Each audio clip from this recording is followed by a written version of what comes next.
NoSo Connection. Welcome back to Ryan Gray's NoSo Draft Series number 4. We are back. It's your favorite foursome. Myself, JT, Ryan, Steve Bennett, and Marcus Fuller.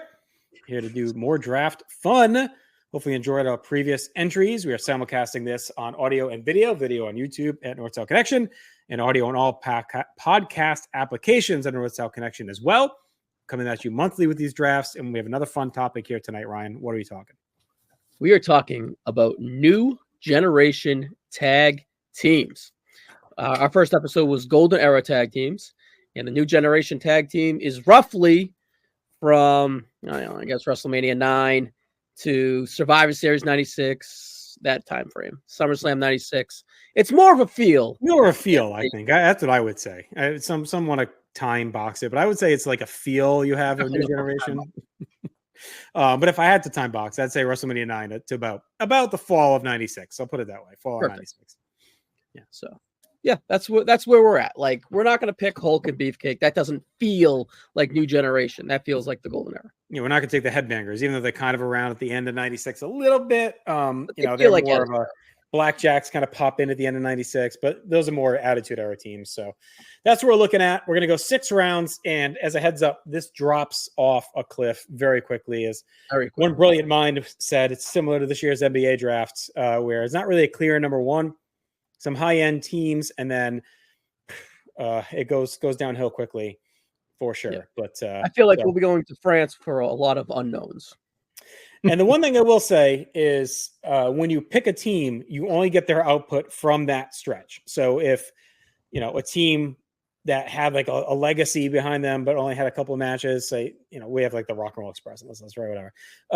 You only get the 1 or 2 matches they had during this time, right? You're not going to get their shit before that or after that. There's other teams on this list, like the Steiners or whatever, that where you're not going to get their whole catalog. You'll just get their work in this new gen only. New gen only catalog. So that's what you're picking from. Now, there's there parameters when you guys vote on this. You can judge, right? You can say, well, you took the best teams or you took the most new gen teams. I think that's a way to approach this as well, right? Like, you're kind of looking for what captures the era the most. So have at it however you feel makes sense. Yep. Whatever roster you like best, or whatever roster has the best matches within the new gen, kind of a mix of all that, or how we did it if, how your territory would look from 93 to 96, pretty much. Steve, Marcus, you guys got anything to say as I randomized this list? No, you guys did. You guys covered it great. But I just say it's some list of teams, I tell you. All right, here, guys. Let me hit the randomizer. This is the draft order. Marcus, what do you think? What would you want out of this eclectic? None? Oof. All right. Well, here's the draft order. I wouldn't want to go one. How did Bennett get number 1 again? Oh, no. No, it's Bennett's number 1. Oh, he did get number 1 again. Yep. Ryan, Marcus, and JT. I feel like JT's in probably the best spot. There's like 2 good teams. I'm not in the best spot. The 4th team in this fucking thing may as well be as good as like the 25th. But you do get to take the first 2 bad teams, if that helps. There's no Savage Steamboat to save Bennett here. There is not. I'm listening to you guys say there's only 2 good teams. I'm trying to figure out which 2 they are. That's a good sign. Look I'm going to go for star power here. These are 2 of my all-time favorite guys. You can't go wrong with Owen and Bulldog. So I'm going to pick Owen and Bulldog because I love both those guys. So you get probably the best angle out of any of these teams, so to speak, right? They're the one for me. All right. Well, that leaves me with a pick, and that is the Steiner brothers. Mm-hmm. They're not a golden era team. They are absolutely a new generation team. There's no absolute banger that they have during their year with change run from the end of 92 to early 94. But aura is the word of the day. So with aura, you think of the Steiner brothers. So that's my first round. I think it's a good stuff too. Like, you get the Head Shrinkers match in there. You don't get the Beverleys if you use the time construct, or you could kind of put in, but you get a ton of great squash matches. And then they have the Money Inc. in the cage on the SummerSlam Spectacular is really good. You get Survivor Series are good in the main event, and SummerSlam against the Heavenly Bodies is fun too. All right. Then I'm also going to go for star power. I'm going to take the Brothers Hart. Brett and Owen Hart. I was trying not to say it just in case, but I knew that's another great Steiners match against Brett and Owen. I'll take that Steiners match, and I'll take the Quebecers match at Royal Rumble. Yeah, that's two great matches. I was hoping they'd get to me. This is why number 4 was not great. Because I left Brett for you there, Marcus. Figured I'd be a gentleman. Take Bulldog instead. Yeah. Thank you. All right. Well, I'm going to stick with the star power here. And I think this is a sneaky, strong pick, actually, at number 4, because I would argue they have maybe a top 3 match of this era when it comes to tag work, and that's Shawn Michaels and Diesel. You get the Action Zone tag, the tag team champions. You get the big blow off, and then you get some of the dudes with attitude stuff later as well when they're teaming up. So I think they're kind of sneaky, a pretty big team of the era that you wouldn't maybe think of when you start thinking of teams, but I'm pretty happy to get them there. All right. And with my wraparound now, I'm just going to go favorites.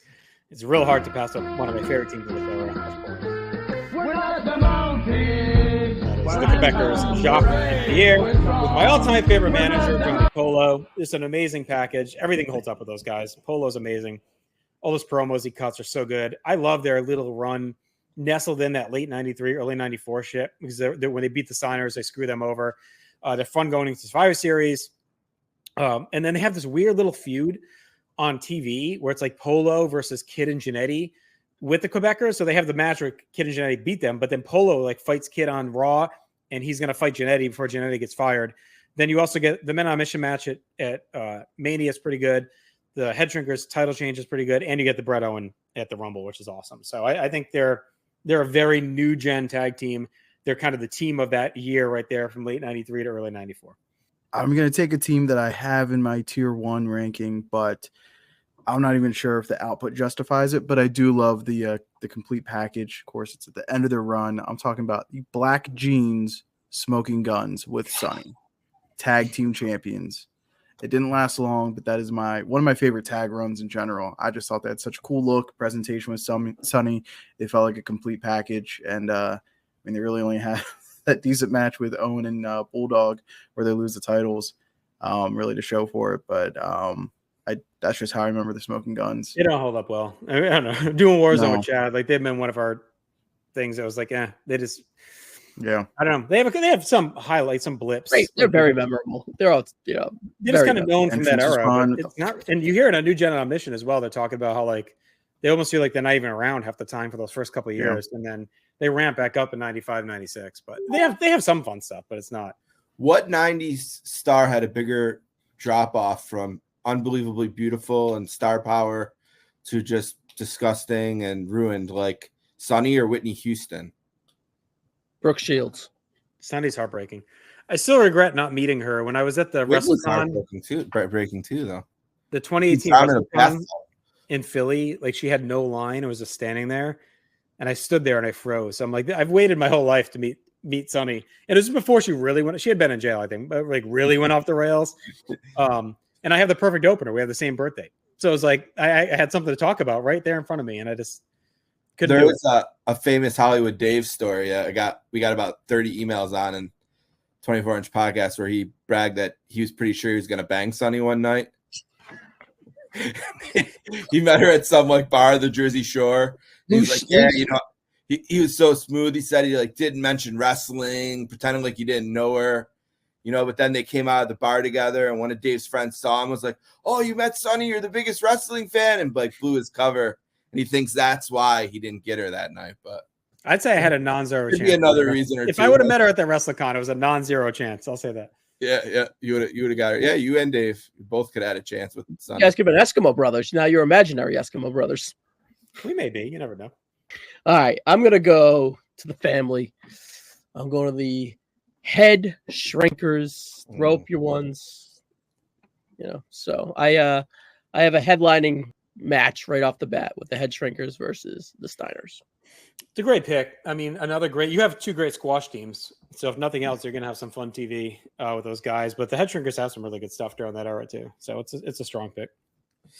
Yeah, and they go pretty deep into 94. So I get 2 full years of them. Yeah, they go into 90. I mean, well, you got Barbarian. Head Shrinkers, I guess. I don't count that as a different team with Barbarian and Fatu. Yeah, I guess. Same team, kind of.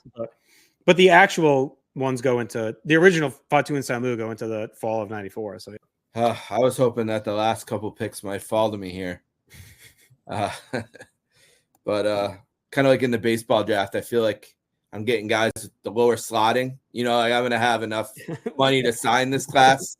You know, I don't have a lot of guys projected to be like $8 million signing bonus this year. So I'll take, because I at least like one of them a lot from this era, I guess both. I'll take Bob Holly and the 1-2-3 Kid. I really like 1-2-3 Kid's work at this time. And it's a great moment too when they win. Yeah. It's not a bad pick. They have some pretty good little matches together, and I actually think that some of the Guns better stuff of that run is those back-to-back matches for Holly and Kid where they beat, and they're also, I guess, tangentially included in a big angle with LT and Bigelow because it happens right after that match as well. So, LT, are you a good father? No Jim Rome fans, I guess, on the panel here. Famous Jim Rome joke was, only Chris Everett. Yeah, Chris Everett. I was watching that live because he was about to be the Saints quarterback, and I was like, "Oh, I can't wait to see what the new Saints quarterback has to say." And he didn't say much except for, "I'm going to beat your ass, Jim Rome." And then you guys were talking about Aura. Now, when I think of Aura right now, I think of Riccardo Calafori, the 21-year-old Italian right back, who was like the one star of the Euros for the Azzurri in a very disappointing campaign. I'm still a broken human. But there's a lot of aura here between Yoko and Owen again. So I'll go back to those. I was hoping they'd maybe slide. It's good. That's good value in the third round. I mean, they're a dominant team of that era. The matches of the Guns are fun. They have some good stuff in there. And Yoko's a great wrestler. Who's maybe fallen through the cracks of time a little bit. He'll forget how good he was, how athletic he was at that size. Mm-hmm. You know, we always talk on 24-inch podcasts about like guys who versus Hulk frightened us, and it's obviously very late in the run, but like that guy's frightening. You know, when that guy is coming in the ring with your guy, you were frightened about what might happen to your guy. So. All right, so I got some big kick-ass teams already with the Steiners and the Head Shrinkers, and I need to go with a personal favor here, and I need to go to the Smoky Mountain and grab the Heavenly Bodies. I don't think they'll make it back to me, but I need Jimmy Del Rey on my roster all day, and Dr. Tom all day. If I can get Eli on cam right now to do a hip swivel, he may, but we'll have to work on that one. Heavily Bodies third round.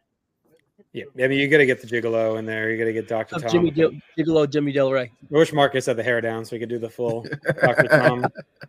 Here. Look pretty good, though, Marcus. Thank you. Mark's having a camp with me now. Jimmy Del Rey. Come on, Steve. Give us a.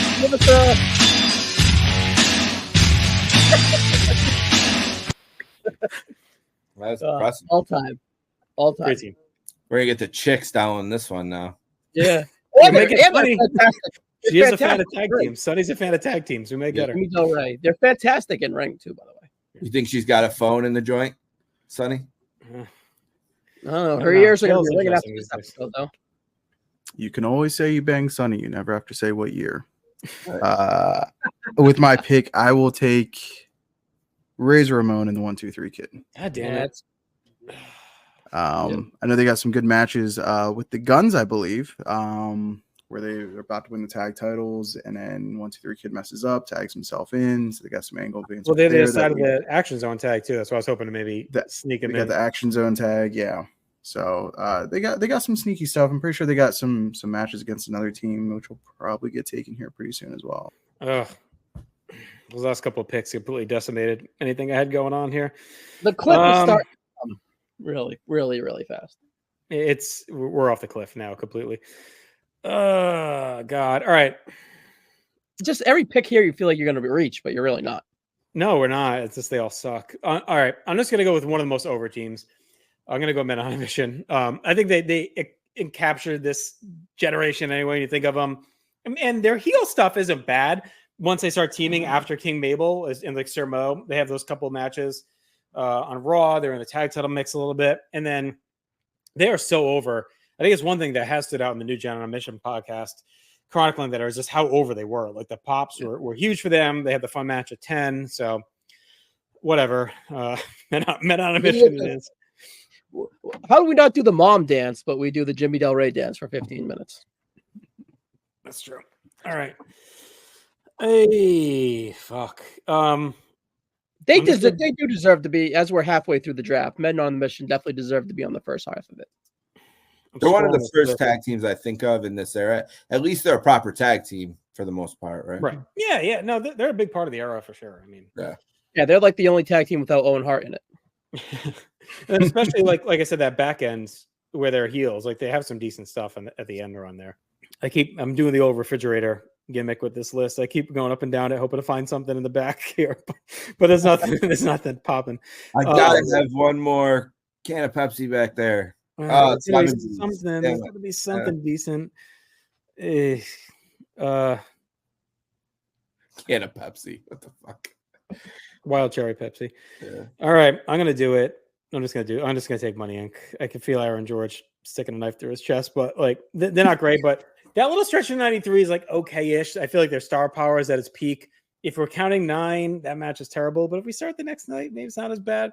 They do have the Steiner stuff over the summer. They're in that King of the Ring 8-man, and then they troll in Razor and Kid like during the summer, so they get some decent stuff in there as well. So I would have definitely picked them. I thought they were ruled out.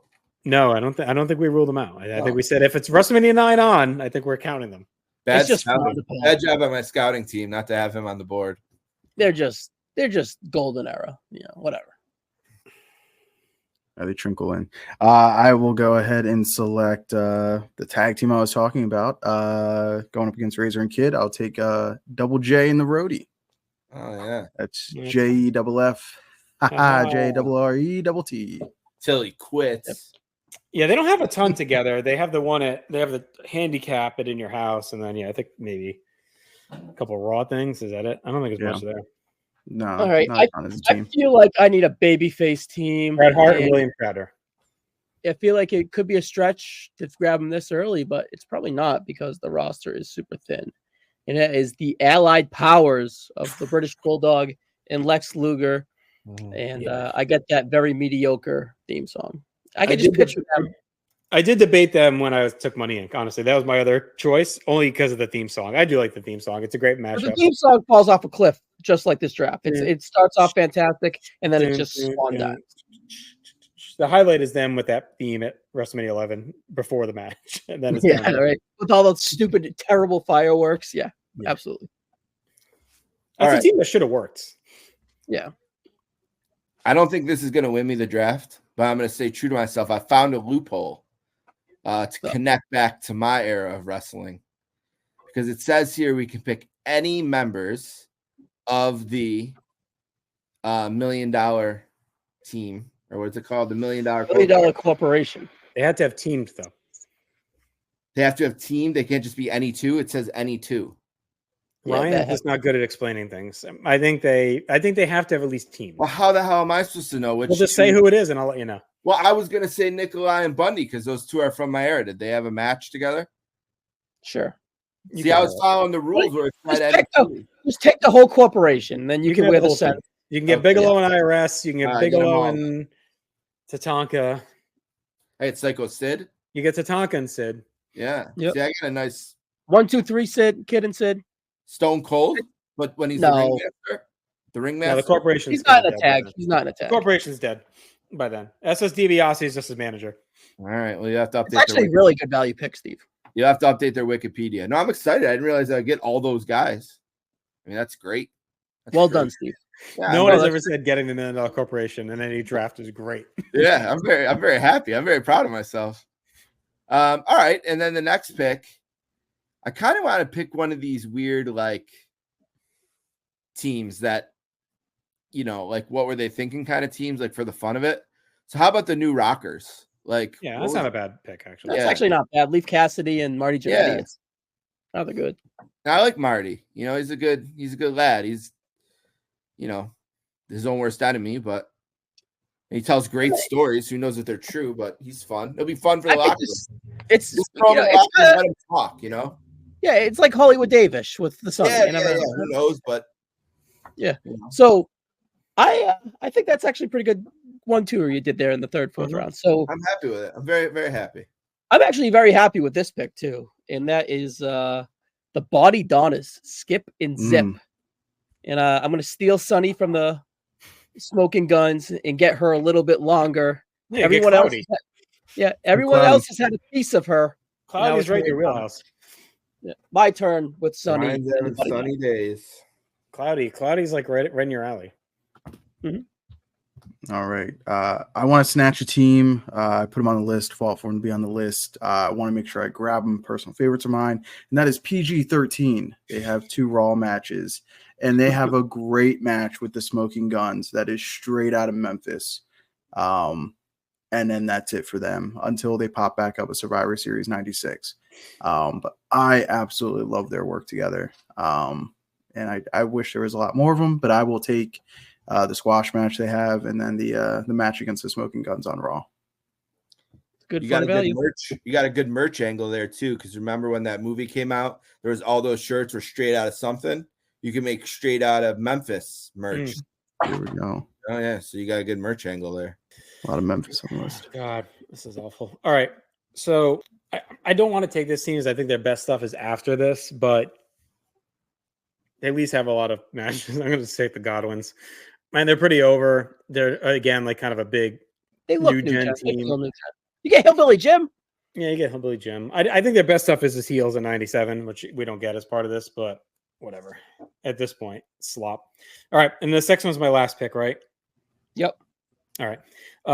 I'm just going to go ahead, and I know they only have 1 match, but I think of all the matches on the board that would be left, I think it's the best match that was had by any team. I'm going to just hit the Rock and Roll Express for their match of Survivor Series 93.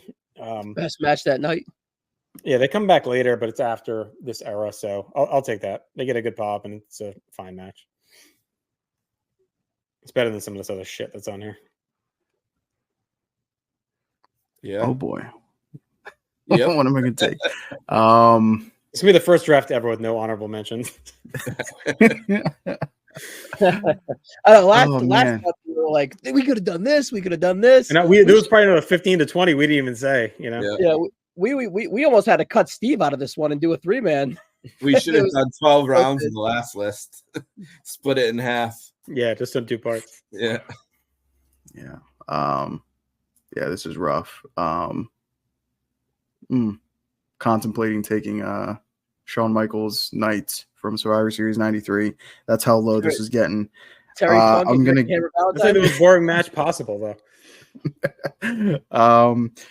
Well, from Survivor Series 93, which is one of my sentimental favorite shows, I'm gonna go ahead and take the Bushwhackers, but I want them in the Doink attire only. Why don't you just take Doink and Dink? Take Doink and Dink. No, I like the Bushwhackers in the Doink get up. Don't they have the figures now with the with that? They're coming out soon, yeah. The Survivor Series Elites. The Bushwhackers, they have they're in and out during this whole time period anyway, so you get some stuff. They're in at 96 too a little bit when the Body Donnas for the finals, and that they were in that tournament. Sadly, the one match you don't get is CRZ's favorite. Bushwhackers and the Macho Midget against Little Louie and the Beverly Brothers. That's the March to WrestleMania 9 special. CRZ's favorite match.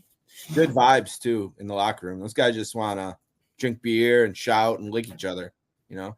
It was a Macho Man. I think it was Little Beaver. No, not Little Beaver. Who was the Macho Midget guy? It was Tiger Jackson. Little Beaver's the one that Bundy squashed, and then Jesse said they should throw him in the dumpster. Beef. That's politically correct. But before there was Ryan Rare, which was my backyard wrestling name when I was a kid, and my tag team partner was Mikey Medium, and we were known as Medium Rare, and that was a clear ripoff of Well Done, 1995 Royal Rumble legends, that is Timothy Well and Stephen Dunn. Well Done, and that is my last round pick. Well Done. And they weren't a bad team in like Smoky Mountain or whatever, right? Or Memphis. Yeah, their gear was very new gen-ish. Yeah, I mean, could do worse with what's left. Well, speaking of what's left, I got to pick a Mr. Irrelevant here. I don't think I'm getting Mr. Irrelevant to quality of the Niners quarterback right now. Brock Purdy? Yeah, Brock Purdy. I don't think I'm getting that level. But both, I mentioned in the last draft, I've loved being able to take that Bundy and versus Hillbilly with the Little People match. But the draft, obviously, not deep enough for that. But I can get a little guy here, I guess. So I'll pick Doink and Dink because I get a little. It's not a bad team. They're very new gen. They teamed a bunch. Like they're an act. Doink is he terrorizes kids, and I like that as long as it's not my kid, or anyone else on the panel's kids. But well, he can terrorize them. The Bushwhackers lick them to make them feel better. Yeah, exactly. So, yeah, Doink and Dink. Why not? I was thinking about Bam Bam and Luna. One way or another, get kind of a mixed tag. Then I can be the mixed tag guy. People will come to me if they need a mixed tag. They need a gimmick, but I'll take Doink and Dink. So one team I thought of after we're done, right? That was everyone. Yeah. Right. One thing I thought of after I picked my last pick that we didn't have on the list that could have been okay is Owen and Anvil after King of the Ring 94. Yeah, I thought of them. I just didn't know if they fit in the range. And then Brett and Bulldog we didn't have on there because that's a feud that goes across the house show circuit in the fall of 94. Those teams. So I think Brett Bulldog's probably one we missed. And Owen Anvil, I think, could have been decent. But here are the other ones we had on the list that didn't get picked, just so you know where we pick it from. So Crush and Yoko, they have that awful match at King of the Ring 94, or awful showing. The Blue Brothers, who were garbage. The Squat team, who really just show up at Rumble 96. Techno team. Yeah, terrible. Techno Team 2000. Bigelow and Luna, like Steve mentioned. Razor Ramon and Savio didn't get picked. I feel like it's an anti-Savio choice right there. And then we had Fake Diesel and Fake Razor on the list. They're like okay-ish. Yeah, memorable. And we had Furnace and the Fawn on the list, which, again, that was kind of the on the edge. We're getting like 4 months of not even. They debut at Survivor Series. One show. That's the cutoff. You get like one match. So to me, you mentioned Tecmo Bowl and Super Tecmo Bowl. Yeah, them. That man Tecmo team. You mentioned them, yeah. Razor and Savio were in the Raw Bowl, so I guess you could at least get that. And so we're sitting the kid, but that was part of Steve's pick. So again, maybe as a team we missed, let us know in the comments. Also, let us know whose roster you think was the best, if any. I guess let's write them down. Yeah. All right. I wrote it down this time, so I don't miss any. I have Owen and Davey, Bob Holly and the 1-2-3 Kid, Owen and Yoko. I get the whole $1 Million Corporation, the New Rockers, and Doink and Dink. It's actually kind of decent. I get the Steiner Brothers, the Head Shrinkers, the Heavenly Bodies, the Allied Powers, the Body Donners, and a personal favorite, and well done. For my draft with number 1 overall, I went for my pick, I went with Owen and Brett, and then the Smoking Guns in the 2nd round, Razor and Kid in the 3rd round, Rhodey and Double J in the 4th round, PG-13 in the 5th round, and the Bushwhackers in the Doink attire from Survivor Series 93 with my 6th round. Star power. It's just all single guys mashed together, but you definitely got the most star power so far. All right. I had Diesel and Shawn Michaels, my first pick. Then I took the Quebecers, who are the best new gen pure tag team. Then I had Men on a Mission, Money Inc., the Godwins, and the Rock and Roll Express. So let us know who has the best roster, or if we're all just losers on this one. Who's the best of the worst? Yeah, it was fun to do. These are all fun to do no matter what. So we'll be back next month with another one. Subscribe here, No South Connection, to everything we have going on. Check out Sportscasters Podcast as well. You can find us on YouTube, all podcast applications, and social media. So hunt us down, subscribe, share. We appreciate it. This was a well-done podcast, guys. You are now off the clock. We're out. Talk. Ryan Rare. I mixed it up from what you said.